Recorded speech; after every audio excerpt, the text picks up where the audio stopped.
زندگی میں یہ طے کر لو، کوئی کتنا ہی تمہیں دکھ پہنچائے، کوئی کتنا ہی تمہاری بےعزتی کرے، چپ ہو جاؤ، سہ جاؤ۔ مرنے والے کی کیا عزت، کیا ذلت، میں نے تو مر کے دیکھا ہے، اور مجھے یہ حدیث سمجھ میں آئی ہے بڑی اچھی طرح، موتو قبل ان تموتو، کہ مرنے سے پہلے مر جاؤ۔ اس وقت اگر میں مر جاتا تو مجھے کوئی گالیاں دیتا تو مجھے کیا نقصان تھا، اور مجھے کوئی نعرے لگاتا میرے لیے تو میرا کیا نفع تھا۔ تو مرنے سے پہلے مر جاؤ، کوئی تمہیں برا بھلا کہے تو تمہارا کیا نقصان ہے، تمہیں کوئی واہ واہ نعرے لگائے تمہیں کیا نفع ہے۔ اگر اللہ راضی ہے تو مردہ باد اور زندہ باد سے بے نیاز ہو۔ ابو ذر رضی اللہ تعالیٰ عنہ کو ایک آدمی نے گالیاں دی تو انہوں نے فرمایا، بیٹا ایک گھاٹی آگے آ رہی ہے، اس میں گر گیا تو جو کچھ کہہ رہے ہو اس سے بھی زیادہ کا حقدار ہوں، اور اگر پار ہو گیا تو تیری گالیوں سے مجھے کوئی فرق نہیں پڑتا ہے۔ من سلم المسلمون من لسانہ و یدہ موتوا قبل ان تموتوا۔ چونکہ آج کل اخلاق ہیں انتقامی، معاف کرنے والے اخلاق ہیں نہیں، انتقامی اخلاق ہیں۔ ہمارا معاشرہ انتقامی ہے، اچھا کرو گے تو ہم اچھا کریں گے، برا کرو گے تو ہم برا کریں گے، جیسا کہو گے ویسا ہم سے سنو گے۔ یہ ہمارا ماحول ہے، یہ ہمارا۔ ایک ماں کہہ رہی تھی دوسری ماں کو، میرے پترا کدی کسی نے واسطے سلام نہیں کیتا، بڑے فخر سے کہہ رہی ہے، ہمارے اپنے گاؤں کی بات، میرے پترا کدی نہیں کسی نے واسطے سلام کیتا، مائی جڑا کرے انہوں کریں دیں، جڑا نہ کرے انہوں پوچھ دے ہی کوئی نہیں۔ یہ وہ فخر سے کہہ رہی،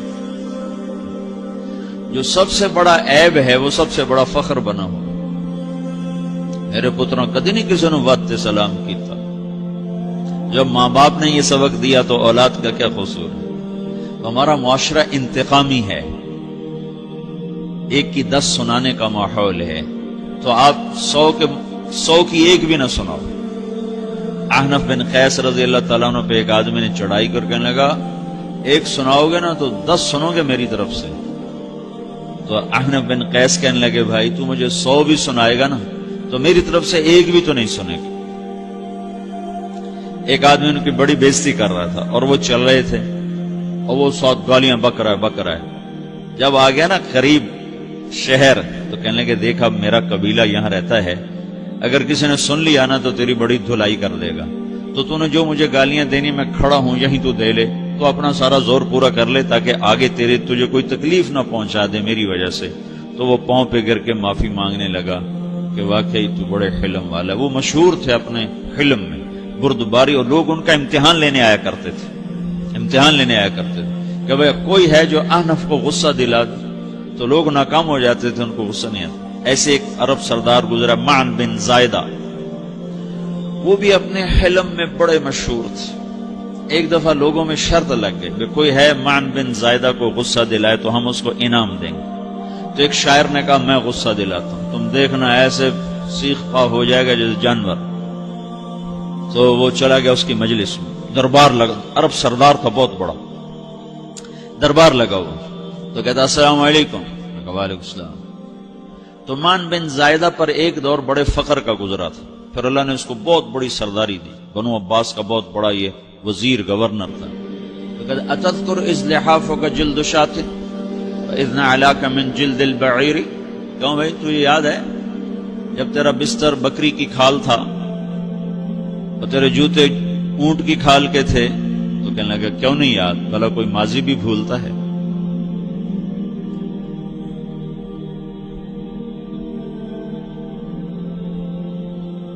تو وہ کہنے لگا، پہلا وار تو خطا کا، فسبحان الذی اعطاک ملکا وعلمک الجلوس علی السریر۔ تو پھر ساری تعریفیں تو اللہ کی ہیں جس نے تیرے جیسے کو تخت پہ بٹھا دیا۔ کہاں بھئی ساری تعریفیں اللہ کی ہیں، میری تو کوئی اوقات نہیں۔ تو کہنے لگا، سأرحل عن دیار انت فیہا وان جار الزمان علی الفقیر، جہاں تیرے جیسا حکمران ہو وہاں مجھے رہنا گوارا ہی نہیں ہے، میں یہاں سے چھوڑ کے نکل جاؤں گا چاہے کتنی تکلیف اٹھاؤں۔ بڑے دربار میں یہ ایک گورنر اور وزیر سے بات ہو رہی ہے، تو وہ کہتا ہے اچھا بھائی اگر تو ہمارے پاس رہے گا تو ہم تیرا اکرام کریں گے، اور اگر تو جانا چاہتا ہے تو پھر رافقت کا سلام۔ تو وہ یہ بار بھی خالی گیا تو کہنے لگا فجد لی ابن ناقصۃ بمال.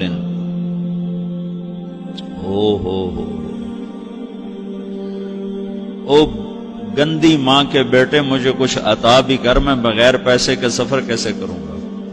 عرب کو کسی کو بھی ماں کی گالی دے دینا پھر عرب سردار ہو. فجد لی ابن ناقصۃ بمال. بری ماں کے بیٹے مجھے کچھ پیسے بھی دے، میں نے جانا ہے. میں کہا اس کو 3000 دے دیا جائے. اللہ تو کہنے لگا قلیل ما آتیتنی و انی لأطمع منک فی الکثیر. یہ تو بہت تھوڑا تو نے دیا ہے، مجھے اور دے. کہا اچھا بھائی 3000 اور دے دو. تو وہ شاعر کی بھی آنکھیں پھٹ گئیں. کہنے لگا اب ٹھہر جا ٹھہر جا، اب میں تیری اصل تجھے بتاتا ہوں. سألت اللہ ان یبکیک ذخرا فما لک فی البریۃ من نذیری. میں اللہ سے دعا کرتا ہوں اللہ تیرے جیسوں کو سلامت رکھے، تیرے جیسا دنیا میں کسی ماں نے جنا ہی کوئی نہیں.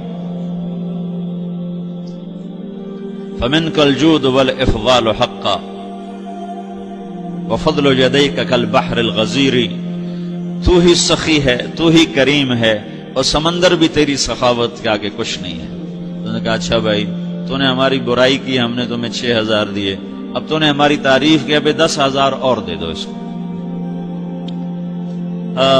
باتیں ہی رہ گئیں، باتیں ہی رہ گئیں. کہاں سے لائیں ایسے لوگ؟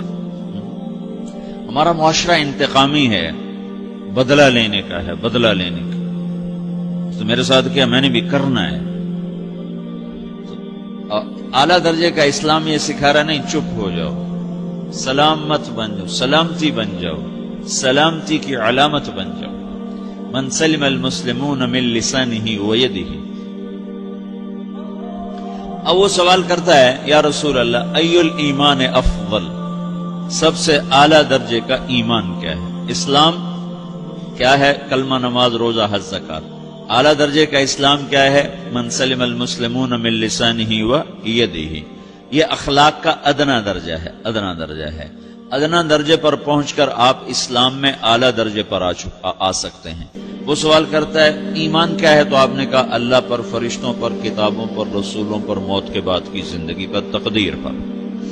اب ایک اور سائل سوال کرتا ہے ای الایمان افضل، سب سے اعلیٰ درجے کا ایمان کیا ہے؟ تو آپ نے فرمایا حسن الاخلاق، اچھے اخلاق سب سے اعلیٰ درجے کا ایمان ہے.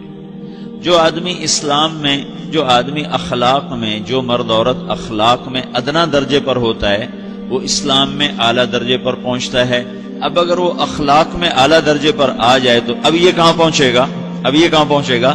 میرا نبی کہہ رہا ہے سب سے اعلیٰ درجے کا ایمان ہے حسن اخلاق، حسن اخلاق. ابو ہریرہ نے پوچھا یا رسول اللہ وما حسن الاخلاق؟ یہ بھی ایک اور حدیث ہے. یا رسول اللہ حسن اخلاق کیا چیز ہے؟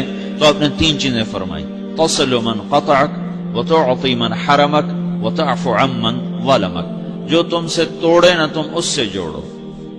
نہیں کرتا سلام نہ کریں. کوئی ہم چھوٹے باپ کے ہیں؟ ہم تو کبھی بھی نہ کریں، ہم تو کبھی بھی نہ منہ تھوکیں بھی نہیں ہم تو میرا نبی کہہ رہا ہے جو توڑے تم اس سے جوڑو،